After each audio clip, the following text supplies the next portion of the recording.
For today's lesson, we will be examining logarithmic functions. Logarithmic functions are merely just the inverse of the exponential function. At the end of today's lesson, you'll be able to take a logarithmic function and find the exponential function and vice versa. So in other words, you'll be able to take the inverse of both. You'll also look at finding the exact value of logarithmic functions by finding the exponential function first. And finally, you will explore domain and be able to state the domain of a logarithmic function. So as we stated, the inverse of an exponential function is merely just the logarithmic function. Remember that to find the inverse, all you have to do is switch the x and y coordinates. This will then reflect the graph about the line y equals x. As you can see from this graph here, our blue exponential function has been reflected to give us our red logarithmic function.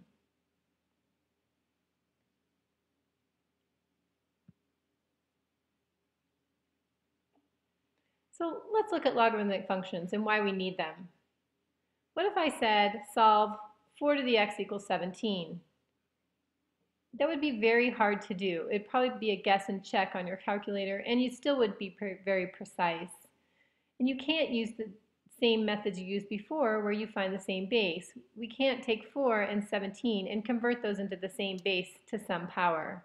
So how do we solve this? Well, we must use this. We must take the logarithmic and convert it to exponential, or take the exponential and convert it to logarithmic, and then we can solve. Notice in this function here that our base, b, is still our base, whether it's in logarithmic form or in exponential form. The only things that switch are our x and y.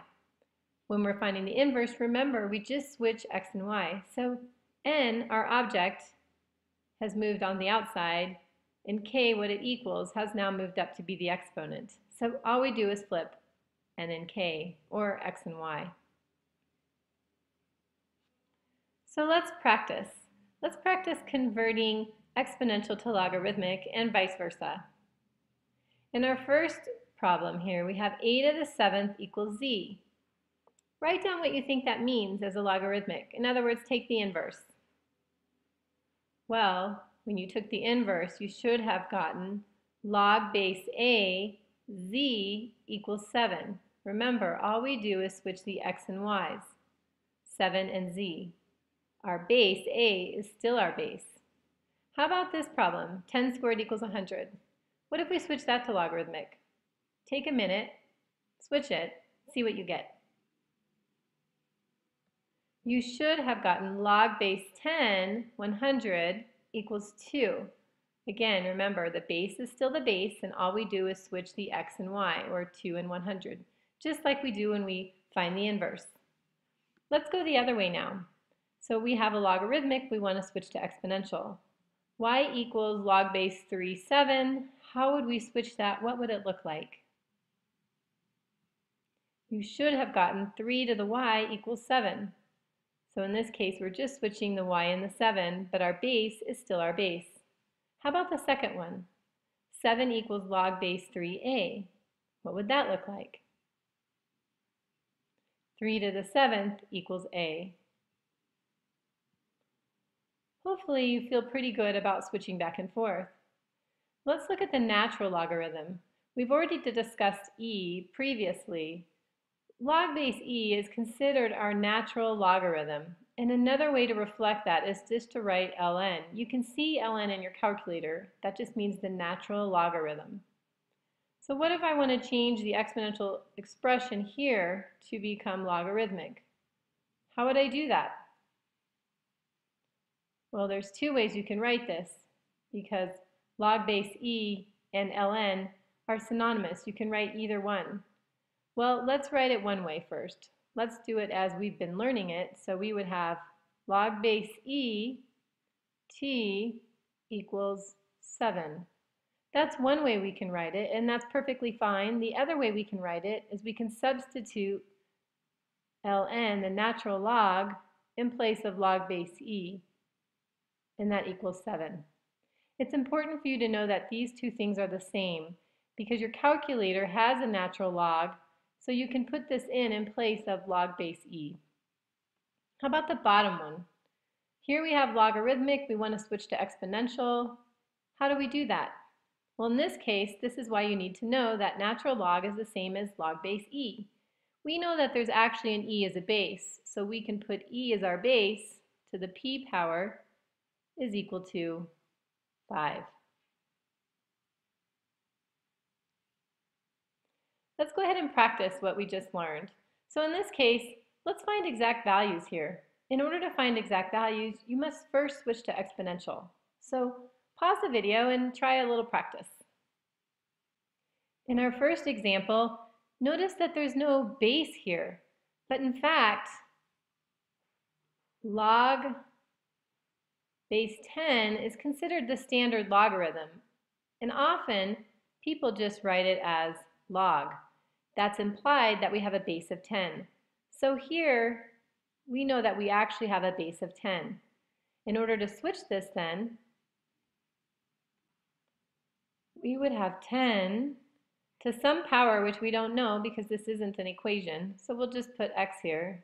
10 to the x equals 100. Well, we know what x needs to be. X has to be 2.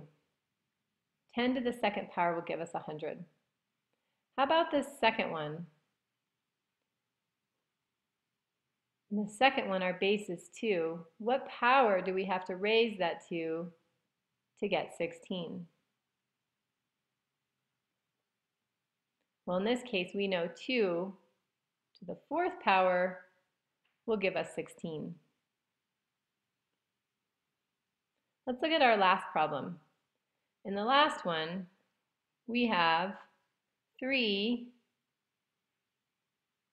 which is our base. And if we raise it to x power, we should get 1 over 27. This one's difficult to do in our head, but we do have strategies. We can use our common base strategy.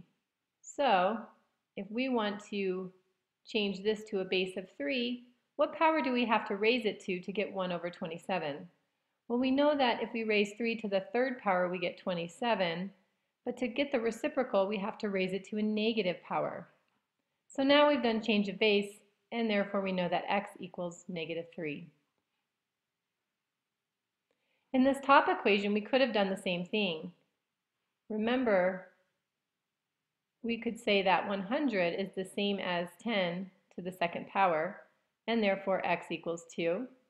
And in this middle one, we can say that 16 is the same thing as 2 to the fourth power, therefore x does indeed equal 4.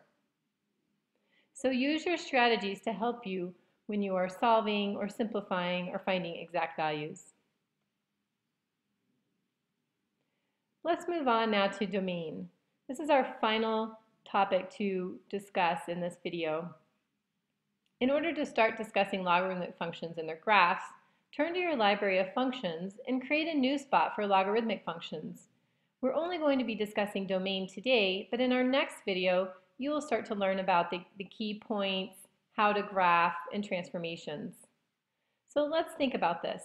Because the domain and range are related with logarithmic and exponential since they are inverses, we can see that the domain and range are the same. Domain of a logarithmic is the same as the range of an exponential, and the range of a logarithmic is the same as the domain of an exponential. Well, we know what the range of an exponential is. An exponential goes from 0 up to infinity. We also know what the domain of an exponential is. The domain is always negative infinity to positive infinity. So now we know what the domain of a logarithmic is. It's the same as an exponential's range. And we know what the range of a logarithmic is. It's the same as the domain of an exponential. Look at this logarithmic function. You can see that our domain goes from 0, but we don't quite get to 0, all the way to infinity. So we can never have negative values for our logarithmic function. We have to be greater than 0. Let's look at this algebraically. Log base 10 negative 3 equals x. Can we do this? Well, let's see. Let's switch it. If we switch this, we would have 10 to what power gives us negative 3. Well, we can't raise 10 to any power and get a negative number. So no, we cannot do this. Therefore, this object can never be negative. So now we know we can't have a negative here where our object is. What about a 0? Could we take 10 and raise it to the to the x power and get 0? Well, we know there's nothing that we can raise 10 to get 0. So we cannot have 0 there either. Therefore, if you look at our domain has to go from 0 but not include 0 all the way to infinity. Let's finish up by trying a couple of examples. Let's look at our first example. So in this example, we know that our object has to be greater than 0. In this case, x cubed has to be greater than 0. Well, if we solve for x and take the cube root of both sides, we still get the same thing. So for the first problem, our domain goes from 0 to positive infinity. Our second problem is a little more tricky. We have a fraction here, and we already know that when we have a fraction or a rational function, we know that we can't have division by 0. So we can say that 1 minus x cannot equal 0. We know that for sure. But what about a logarithmic function? Well, we know that our object, so we have 1 plus x over 1 minus x, we know that all of this has to be greater than 0. Can't be 0, has to be greater than 0. Can't be a negative. Well, if we want this to be greater than 0, what happens if our numerator is 0? If our numerator is 0, then the whole fraction becomes 0. We can't have that either. So 1 plus x also cannot equal 0. So let's see what we have. Let's solve here. So in this case, if we subtract 1 and divide through by a negative, we say that x cannot equal 1. And in this case, x, if we subtract 1, cannot equal negative 1. So what is our domain? Well, we have to consider this, that we have to be greater than 0. And we have some different restrictions here. So the easiest way to figure this out is to create a number line. If we create a number line, we'll put negative 1 here, positive 1 here, and we'll see where our restrictions are. Let's try a number over here in the negatives. So let's try negative 2.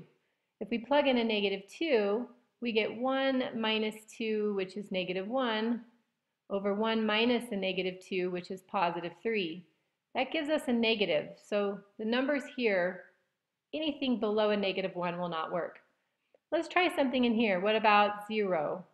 Well, 1 plus 0 is just 1, and 1 minus 0 is also 1. That's okay. That gives us 1. So the numbers in between here work. What about to the right? Let's just try a number 2. 1 plus 2 is 3. 1 minus 2 is negative 1. This will not work because this gives us a negative and does not meet our restrictions here. So our domain does not work above 1 either. So to write our domain, we would say that we are in between negative 1 and positive 1, but we do not include either or, as x cannot be 1 or negative 1. That is our domain for a logarithmic function that has a fraction or a rational equation as an object. And this concludes our lesson today on logarithmic functions. So at this point, hopefully you understand that a logarithmic function is indeed the inverse of an exponential function. You also know how to convert back and forth and find exact values. And finally, you're able to identify the domain of a logarithmic function.